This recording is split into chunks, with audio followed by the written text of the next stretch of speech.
Buenas, profesor. Mi grupo y yo vamos a exponer sobre el expediente técnico reductor ancoaxial. Este trabajo va a ser para trabajo final de dibujo. El objeto de estudio de este expediente es reductor de velocidades de engranajes cilíndricos de dientes helicoides. Este componente mecánico crítico tiene la función de reducir la velocidad angular en un motor de combustión o eléctrico, mientras se le incrementa la proporción del torque de la salida. A través de la ingeniería inversa se han tomado dimensiones directas de un reductor industrial real, permitiendo su digitalización precisa y posterior generación de documentaciones técnicas normalizadas. Entorno de operación industrial. Este reductor coaxial está diseñado para operar en sistemas de fajas transportadoras de agregados minerales en las plantas cementeras o mineras del Perú. Las condiciones extremas exigen una carcasa de hierro fundido y ejes de acero de aliados que sellan herméticamente con las partículas sólidas externas. Modelado CAD. Construir representaciones gráficas dimensionales idénticas a las piezas fundamentales del reductor coaxial usando herramientas bidimensionales de predicción en AutoCAD. Estructuración. Establecer una organización estricta del dibujo mediante el uso el uso parametrizado de capas, layers, con propiedades de color, grosor y tipo de líneas normalizadas. La normalización. Garantizar que todo plano resulta cumpla rigurosamente con las normas internacionales ISO o ANSI y las normas técnicas peruanas como NTP 833 vigentes. Bueno, ahora hablaré yo sobre la diapositiva 4, normas técnicas aplicables. En esta diapositiva se presentan las normas técnicas que se aplicaron para la elaboración de los planos del reductor coaxial. En los estándares de presentación se utilizó la norma NTP 823.001. Para definir el formato de las lágrimas también se aplicó la norma ISO 128 para la presentación de vistas, cortes y secciones, y la ISO 129,1 para realizar el acotado correctamente. Por otro lado, en tolerancias y elementos se empleó la ISO 286 para los ajustes entre ejes y agujeros, la ISO 1100 para las tolerancias geométricas y la ISO 6463 para la identificación de los componentes en la lista de despiece. Ahora, Ahora hablaré de la diapositiva 5, sistema de proyección. En esta diapositiva se explica el sistema de proyección utilizado. Se trabajó con la norma NTP 823,006, que establece el uso del sistema ISO E del primer ángulo, el cual es el método de proyección estándar utilizado en el Perú. Además, incluyó el símbolo correspondiente en el cajetín del plano para indicar el sistema de lectura. Finalmente, se utilizaron escalas de reducción de 1 a 2 por la vista de conjunto y escala natural de 1 a 1 para el detalle del eje de entrada. Configuración de capas. Contorno de capas visibles. Color de la pantalla, tipo de líneas, grosor y distribución técnica. En contorno de capa visible, el primer color es en white, blanco. La típica línea sería continuas y el grosor sería de 0,50 milímetros. La descripción técnica son en bordes, en aristas visibles externas y en de contornos principales. Las líneas ocultas son en color rojo. La tipo de línea es dashed oculta. El grosor de la línea sería de 0,25 milímetros. Está en aristas internas de las carcasas y en taladros internos de la edificación. Eje simétrico. Es de color yellow, con la tipo de línea en center, trazo y punto en 0,10 milímetros. Está en centros de ejes de revolución, en ejes de simetría de piñones y en taladro. En contornos de anotación. El color de la pantalla sería cian. El tipo de línea sería continua. en 0,25 milímetros, acodado, en descripción técnica serían acodado de parámetros, tolerancias dimensionales y textos métricos.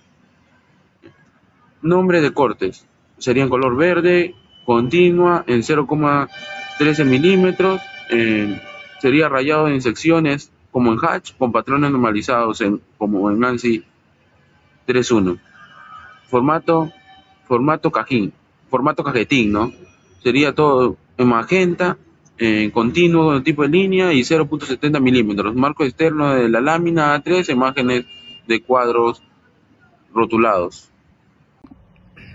Bueno, pasando a la diapositiva 7, la lámina 3, acá hablaremos sobre la lámina 3 y el cajetín.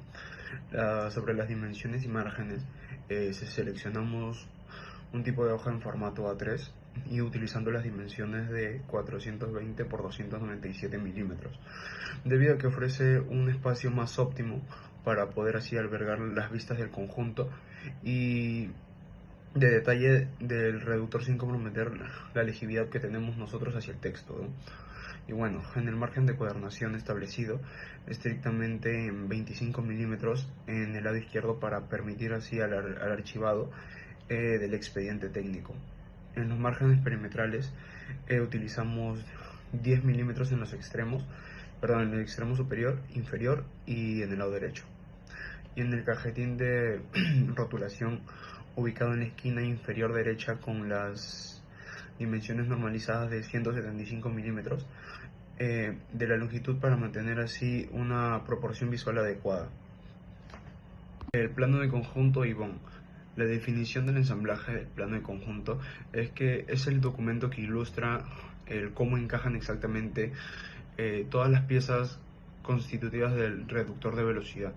Asimismo presenta dos vistas principales, que son una vista frontal en el corte total para revelar el acoplamiento helicoidal de los piñones internos y una vista lateral izquierda y externa. Cada componente se identifica mediante globos numéricos ISO 6433 alineados verticalmente y conectados a las piezas mediante líneas directrices delgadas determinadas en puntos, ¿no? Y bueno, como lo aparece en la diapositiva, el cuadro de Bond.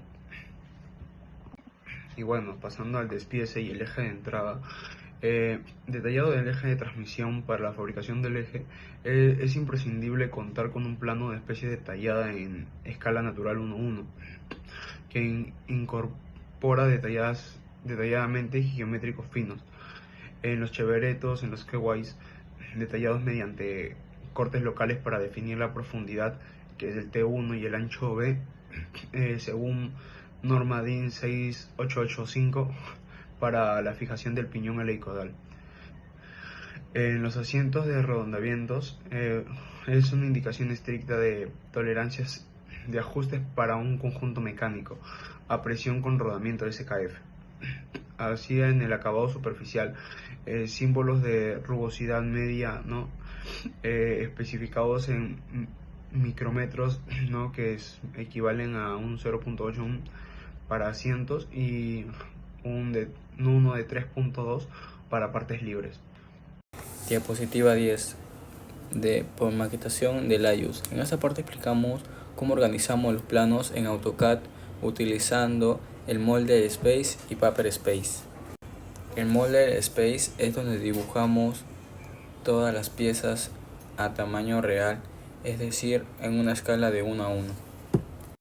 Luego utilizamos el Paper Space, donde organizamos la hoja para imprimirlo en tamaño 3A y colocamos las ventanas gráficas o webforms. Estas ventanas nos permiten mostrar el dibujo con la escala correcta, por ejemplo de 1:50 sin modificar el molde original. Además utilizamos comandos como PM para crear la ventana y configurar el zoom con la escala necesaria para obtener una impresión correcta. Diapositiva 11. Planos finales de AutoCAD. Aquí presentamos los planos finales del proyecto. El primer plano corresponde a la lista del conjunto, donde se observa el reductor completamente ensamblado y la lista de todas sus piezas. En el segundo plano podemos ver el despiece de sus ejes, incluyendo sus dimensiones y detalles necesarios para la fabricación. Finalmente, el tercer plano corresponde al despiece de su carcasa, donde se muestran las vistas principales, cortes y dimensiones con sus respectivas tolerancias. Diapositiva 12. Conclusiones y entregables. Como conclusión, el proyecto permitió aplicar los conocimientos durante el curso de ingeniería. Logramos digitalizar correctamente el reductor en AutoCAD, organizando las piezas y elaborando planos técnicos con las normas correspondientes. También logramos aprender layers, escalas, capas, herramientas de acotación para obtener documentos profesionales. Finalmente, el proyecto termina en la presentación de la página oficial de AutoCAD, el documento en PDF y la presentación del proyecto, cumpliendo con los requisitos de la universidad. Gracias.